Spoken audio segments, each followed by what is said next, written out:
Assalamualaikum warahmatullahi wabarakatuh. Yang saya hormati adik-adik mahasiswa baru yang telah melaksanakan pengenalan budaya akademik kemahasiswaan tahun 2020 IAIN Losmawe. Pertama-tama marilah kita panjatkan puji syukur kehadirat Allah Subhanahu wa taala yang mana pada kesempatan hari ini kita masih diberikan rahmat kesehatan sehingga kita bisa melaksanakan kegiatan ini. Salawat dan salam kita aturkan ke pangkuan Nabi besar Muhammad Sallallahu Alaihi Wasallam yang telah membawa kita dari alam jahiliyah, alam kebodohan dan juga alam yang penuh dengan ilmu pengetahuan. Di sini saya akan menyampaikan materi sesuai dengan permintaan panitia, yaitu ancaman narkoba bagi masa depan bangsa. Sebelum kita menyampaikan materi, saya akan memberikan gambaran tentang situasi peredaran narkoba di negara Indonesia. Jadi perlu kita ketahui bersama bahwa negara Indonesia terdiri dari beberapa pulau yang dikelilingi dengan kepulauan. Tentunya dengan situasi seperti ini dimanfaatkan oleh para bandar untuk mengedarkan narkoba. Kemudian bonus demografi yang pada saat ini penduduk Indonesia sudah mencapai 269 juta jiwa juga dimanfaatkan oleh bandar untuk mengedarkan narkoba. Kemudian peredaran narkoba tidak memandang usia, yaitu mulai dari masih di dalam janin sampai orang yang sudah mendekati meninggal. Jadi sampai hari ini prevalensinya mencapai angka 1,77% atau sekitar 3,3 juta jiwa penduduk Indonesia sudah terpapar peredaran narkoba. Kemudian kalau kita lihat dari hasil penelitian BNN dengan Universitas Indonesia, hampir setiap hari 30 orang jiwa manusia meninggal akibat penyalahgunaan narkoba. Tentunya kalau kita berbicara ini, data ini kalau kita cari di rumah sakit maupun puskesmas tidak akan ketemu. Karena orang sakit atau orang sakit jiwa, sakit karena narkoba begitu didiagnosa oleh dokter tidak dikatakan penyebabnya adalah narkoba, karena mengingat penyakit yang disebabkan narkoba tidak bisa diklaim dengan BPJS. Kemudian dari sistem penegakan hukum, tentunya ada kelemahan undang-undang kita di mana tindak pidana yang belum diatur oleh undang-undang tidak bisa ditindak atau tidak bisa diproses hukum. Tentunya celah ini akan dimanfaatkan oleh bandar untuk menciptakan narkoba jenis baru. Begitu juga dengan modus operandi. Modus operandi yang selalu bervariasi, di mana banyak para bandar mengirim narkoba melalui pesawat, kemudian banyak terdeteksi dan banyak ditangkap, kemudian beralih dengan narkoba dikemas di dalam sol sepatu dan lain sebagainya.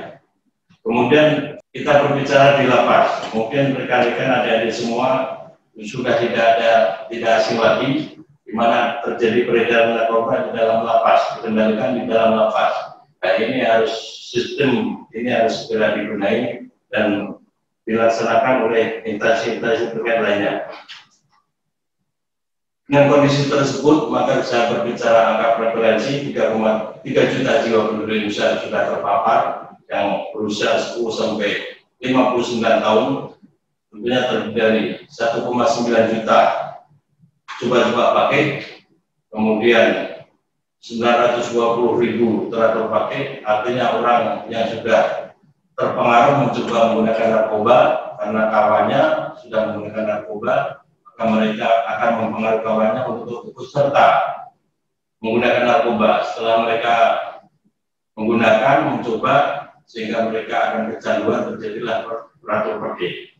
Kemudian kalau sudah teratur pakai, mereka akan menjadi pecandu, yaitu yang jumlahnya ada 547.000, di mana kalau orang sudah kena pecandu maka terjadilah ada anak membunuh orang tuanya karena ketika mereka minta uang tidak ada uang. Selanjutnya kalau kita lihat kategori penyalahgunaan narkoba, ini di tingkat pekerja yang sangat tinggi, di mana usia produktif ini bagaimana caranya bandar mengajukan usia produksi atau produktif. Sehingga kalau ini hancur maka perekonomian baik kehidupan rumah tangga maupun kehidupan kenegaraan akan hancur. Kemudian pelajar sampai 27,32%. Nah, ini yang harus kita antisipasi dan kita waspadai. Kita sebagai generasi muda, begitu kita kenal narkoba, kita lihat nanti 20 tahun ke depan yang akan mewarisi estafet kepemimpinan. Kemudian tidak bekerja, yaitu 22,34%. Gimana orang tidak bisa bekerja, tapi menggunakan narkoba, pasti mereka melakukan tindak pidana untuk mendapatkan uang. Oleh karena itu, kita lihat ini perbandingan tindak pidana yang terjadi di wilayah Sumawe, yaitu di tahun 2018 dengan 2019. Kalau kita lihat ya, kasus tindak pidananya ini ada 127 kasus di tahun 2018 dan 82 kasus di tahun 2019. Ini kita lihat angka terjadi penurunan. Ini merupakan berkat kerja BNN dan instansi terkait lainnya maupun unsur masyarakat dengan mengadakan penyuluhan sehingga terjadilah pemahaman masyarakat terhadap penyalahgunaan narkoba. Dengan kondisi seperti ini, maka Bapak Presiden mengatakan bahwa Indonesia adalah orang narkoba. Oleh karena itu, kita harus berbuat. Tentunya. Ini masalah dasar-dasar memberikan kewenangan masyarakat secara umum, ya kan, harus berperan aktif terhadap penyalahgunaan dan peredaran narkoba. Nanti adik-adik bisa dibaca sendiri. Yang terakhir yaitu dengan kondisi seperti itu, maka Bapak Presiden mengeluarkan Impres nomor 2 tahun 2020 tentang rencana aksi nasional pencegahan dan pemberantasan narkoba, yang sebelumnya juga ada Impres 06 tahun 2018 tentang rencana aksi. Ini merupakan kegiatan yang berkelanjutan. Oleh karena itu, kebijakan Bapak Presiden yaitu agar mengandalkan ekosektoral. Jadi tugas pemberantasan dan pencegahan narkoba adalah menjadi tugas kita bersama, tidak hanya menjadi tugasnya BNN, kepolisian atau penegak hukum lainnya, tapi menjadi tugas kita bersama. Kemudian dengan Impres nomor 2 maka diperintahkan kepada seluruh instansi baik kementerian sampai wali kota untuk melakukan rencana aksi nasional yaitu pencegahan dan pemberantasan narkoba, sehingga BNN sebagai leading sektornya yaitu menghimpun segala laporan kegiatan yang dilakukan oleh instansi-instansi terkait yang melakukan kepada Bapak Presiden. Ini yang harus kita lakukan bersama.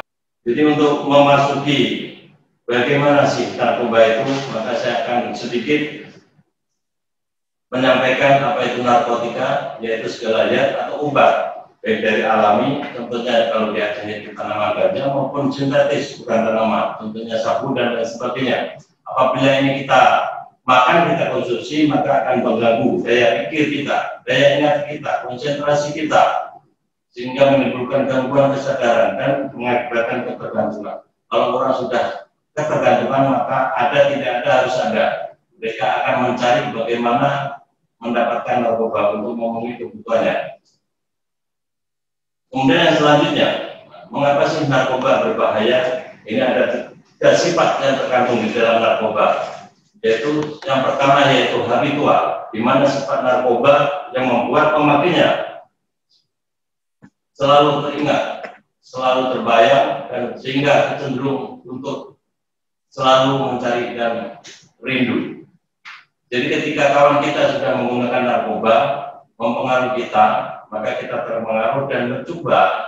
Maka kondisi yang pertama itu adalah membuat kita itu selalu teringat dengan mungkin yang selama ini belum pernah kita konsumsi, belum pernah kita rasakan. Dengan kita mencoba itu, maka ada sesuatu hal yang lain yang belum pernah kita rasakan, karena baru pertama kali kita mencoba, sehingga kita akan mencari. Setelah kita mencari, maka terjadi sesuatu yang kedua, yaitu aktif, akan menggunakan narkoba yang membuat pakainya akan istilahnya tidak dapat menghentikan, akan menggunakan cara terus-menerus.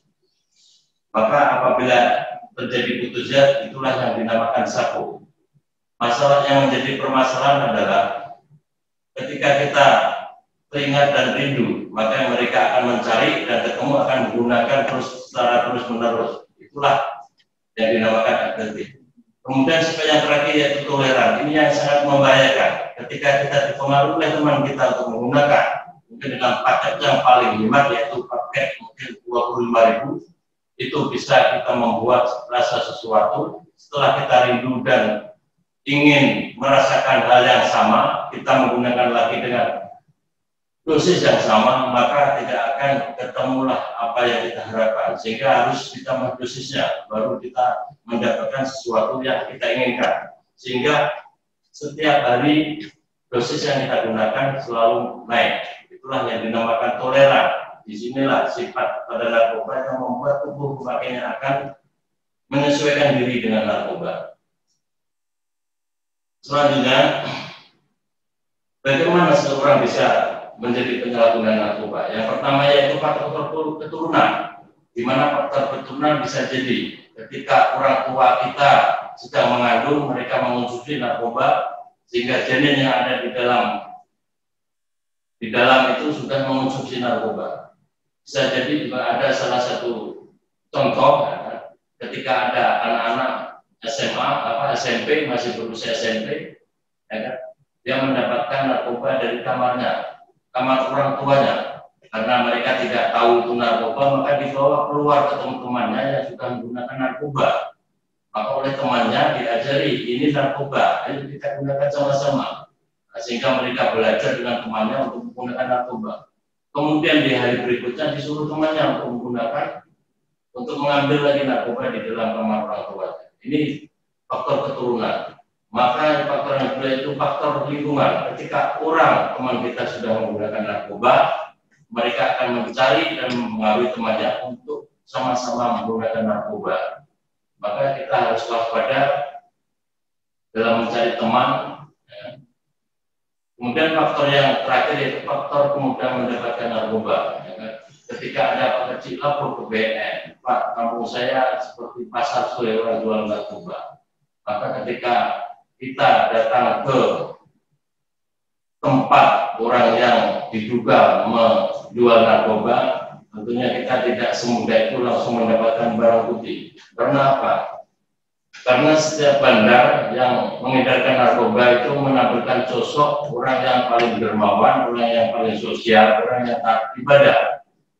Ketika mereka, kalau kita berbicara di Aceh, pada saat musim megang, mereka potong lebu, dibagi-bagi kepada masyarakat, dikasih uang dulu.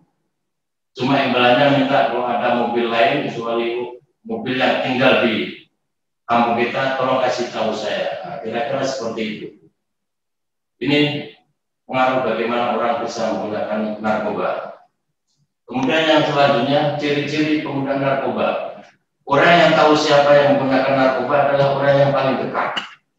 Yang paling enak kita tandai bahwa di sini setelah orang menggunakan narkoba, ada perubahan fisik, ada perubahan perilaku. Nanti yang lain bisa dibaca sendiri, ya kan? Ketika teman kita, orang yang paling dekat itu tahu ada perubahan fisik, ada perubahan perilaku yang dulu mungkin badannya berisi, tiba-tiba menjadi turus kering. Nah, ini perlu kita tanya kenapa bisa seperti itu. Kemudian ada perubahan perilaku, mungkin dulu orangnya rajin sholat, rajin belajar, tiba-tiba menjadi malas-malasan. Nah, tentunya orang yang paling dekat yang paling tahu. Itu salah satu ciri, nanti yang lainnya bisa dibaca sendiri. Kemudian bagaimana akibat penyalahgunaan narkoba? Apabila ini akibat narkoba bagi para mahasiswa atau pelajar sebagai generasi penerus bangsa, yang pertama yaitu malas belajar, suka bolos. Kalau sudah malas belajar, suka bolos, maka mereka sudah kena narkoba, mereka akan mempengaruhi temannya, ya kan? Terjadi ketersinggungan dengan temannya, bisa terjadi tawuran atau pelajaran antar mahasiswa. Mungkin di antara mereka ada sudah menggunakan narkoba. Kemudian setelah terjadi tawuran, bisa jadi putus sekolah, putus kuliah. Kalau sudah putus sekolah bisa menjadi preman, jadi bandit. Kemudian jadi pengguna narkoba, bisa menjadi bandar.